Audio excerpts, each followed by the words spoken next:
نحمدہ و نصلی علی رسولہ الکریم اما بعد فاعوذ باللہ من الشیطان الرجیم بسم اللہ الرحمن الرحیم۔ السلام علیکم دوستو، آپ سب کو خوش آمدید ہے ایک بار پھر ہماری امپاسبل کیلیفٹ سیریز کے اندر۔ اور آج جو کنٹینشن، جو ایکسکیوز، جو بہانہ ہم ڈسکس کر رہے ہیں اس کو کہتے ہیں، اس کو کچھ ایسے پیش کیا جاتا ہے کہ بھئی مسلمانوں کے ایک سے زیادہ رولرز ہونے میں شرعی طور پہ کوئی مسئلہ نہیں ہے۔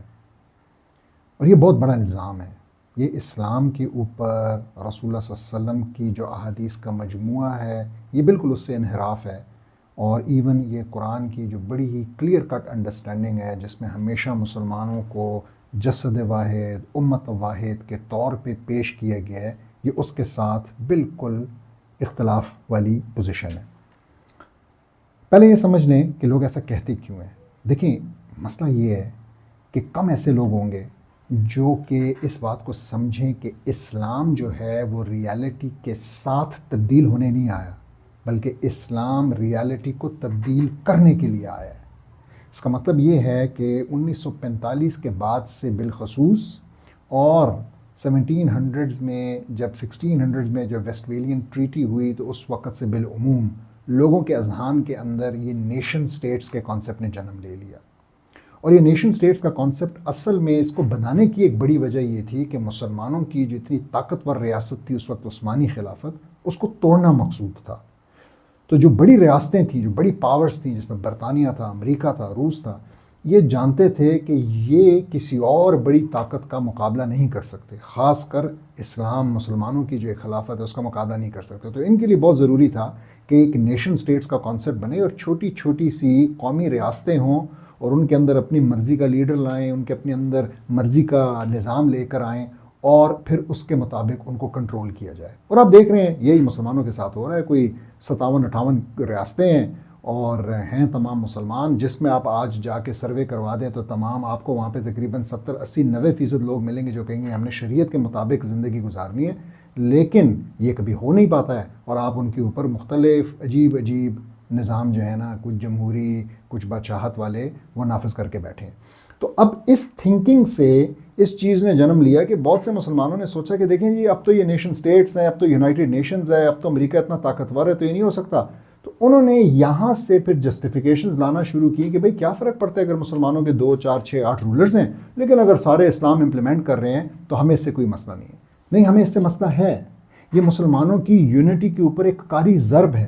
یہ کبھی بھی مسلمانوں کو اس طریقے سے طاقتور نہیں ہونے دے گی، بلکہ ہمیشہ دو مسلمان ہمسایہ ممالک آپ دیکھیں گے زیادہ تر وہ آپس میں لڑ رہے ہوں گے۔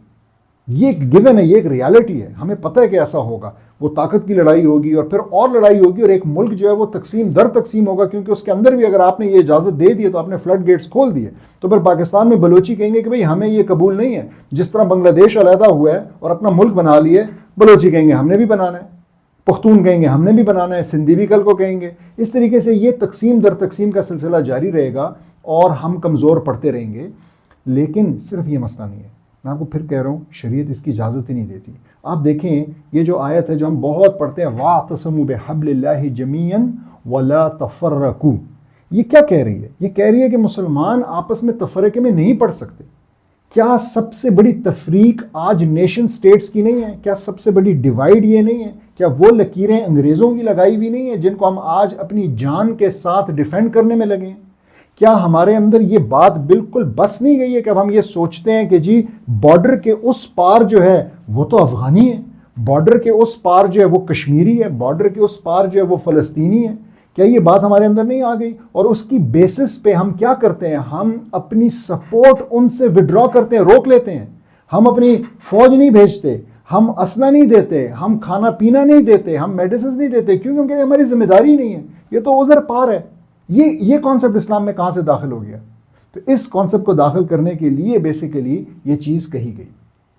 اور آپ دیکھیں، میں نے آپ کو پہلے بھی یہ حدیث سنائی، اس حدیث کو اپنے پلو سے باندھنے کی ضرورت ہے کہ رسول اللہ صلی اللہ علیہ وسلم نے کیا فرمایا؟ اذا بوئی لخلیفتین فاقتلوا الآخر منہما، کہ اگر دو خلفاء کو بیعت دے دی جائے، یہ ان لیڈران کی بات نہیں ہو رہی ہے، یہ جو 2 ٹکے کے لیڈران ہیں جو کہ نہ اسلام نافذ کرتے ہیں اور نہ اسلام جانتے ہیں، ان کی بات نہیں ہو رہی ہے، یہ بات ہو رہی ہے کہ اگر ایک بالکل لیجٹمیٹ خلیفہ ہو اور دوسرا ایک خلیفہ ہے، ٹھیک ہے، تو اس کو آپ نے کیا کرنا ہے؟ اس کو آپ نے قتل کرنا ہے. سمجھانے کی بات نہیں ہو رہی، اس کو پیار محبت سے بتانے کی بات نہیں ہو رہی، کہا جا رہا ہے قتل کرنا ہے. یعنی this is such a serious matter, it's a red line for Muslims. یہ ڈویژن ہمارے لیے ایک ریڈ لائن ہے، اور یہ ریڈ لائن کیوں نہ ہو؟ کیونکہ اس کا تعلق ہماری پولیٹیکل یونٹی اور ہماری طاقت کے ساتھ ہے، اور طاقت کا تعلق اس بات کے ساتھ ہے کہ پھر ہم اپنی ماؤں بہنوں کی عزت کی حفاظت کر سکیں گے یا نہیں کر سکیں گے. اللہ سبحانہ تعالیٰ سورہ الانفال کی 46ویں آیت میں کیا فرماتے ہیں؟ وہ کہتے ہیں وَأَطِیعُوا اللَّهَ وَرَسُولَهُ وَلَا تَنَازَعُوا فَتَفْشَلُوا وَتَذْهَبَ رِيحُكُمْ. اب دیکھیں یہ جو بات انہوں نے کہی، انہوں نے کیا کہا ہے؟ اور کہا ہے اور اللہ اور اس کے رسول کی اطاعت کرو، ٹھیک ہے، اور آپس میں بے اتفاقی نہ کرو، آپس میں جو ہے تنازعات میں نہ پڑو، ٹھیک ہے، ورنہ تم بزدل ہو جاؤ گے، تم ڈرپوک ہو جاؤ گے، اور تمہاری ہوا، یہاں پہ ریحکم ہوا یعنی قوت کی بات ہو رہی ہے، وہ کھڑ جائے گی. اور آپ دیکھیں کہ جو بھی علماء ہیں، جو تفسیر کے علماء ہیں، وہ ہمیں یہ بتاتے ہیں کہ یہاں پہ جو جس ہوا کی بات ہو رہی ہے، جس قوت کی بات ہو رہی ہے، وہ مسلمانوں کی پولیٹیکل یونٹی ہے. تو میں آپ سے ایک سمپل سا سوال کرتا ہوں، آج آپ امریکہ کو توڑ کے 50 ریاستوں میں تقسیم کر دیں گے، کیا طاقت رہ جائے گی امریکہ کی؟ آپ نے جب سوویت یونین کو توڑا اور اس کو بہت آپ نے اس کو نقصان پہنچایا، اتنی ریاستیں اس سے علیحدہ ہوئیں، اب وہ کتنا بڑا ہے، لیکن اس کی وہ طاقت نہیں ہے جو اس وقت تھی.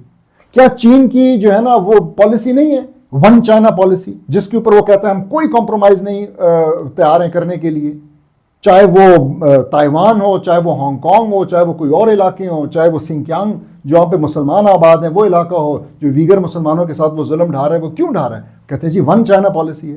یہ صرف ہم ہی ہیں، ہم مسلمان، جن کو اصل میں حکم ہے اللہ کی طرف سے، رسول کی طرف سے، اور ہم پھر بہانے بناتے ہیں اور ہم کہتے ہیں کہ نہیں یہ ہو سکتا ہے کہ ہم جو ہے نا بٹیں، اور یہ ہو سکتا ہے کہ ہم ایک علاقے میں بھی شریعت نافذ کر رہے ہوں کہنے کو، اور دوسرے میں بھی، اور یہ ہمارے لیے جائز ہے. یہ ہمارے لیے ہرگز جائز نہیں ہے. اور اگر آپ کے لیے یہ کافی نہیں ہے تو میں آپ کو بتا دوں، ابن حزم المحلہ میں کلیئرلی لکھتے ہیں کہ یہ چیز جائز نہیں ہے. مسلمانوں کے ایک وقت میں 2 خلفاء ہو ہی نہیں سکتے، ٹھیک ہے. یہ جن تھوڑے بہت کچھ کی اپینین تھی، وہ تھی بڑے ایکسٹریم حالات میں کہ اگر کمیونیکیشن کٹ آف ہو جائے، ایک دنیا کا ایسا کونا ہے کہ اس کا کوئی تعلق ہی نہیں ہے دوسرے کے ساتھ، تو پھر انہوں نے کہہ دیا کہ جائز ہے.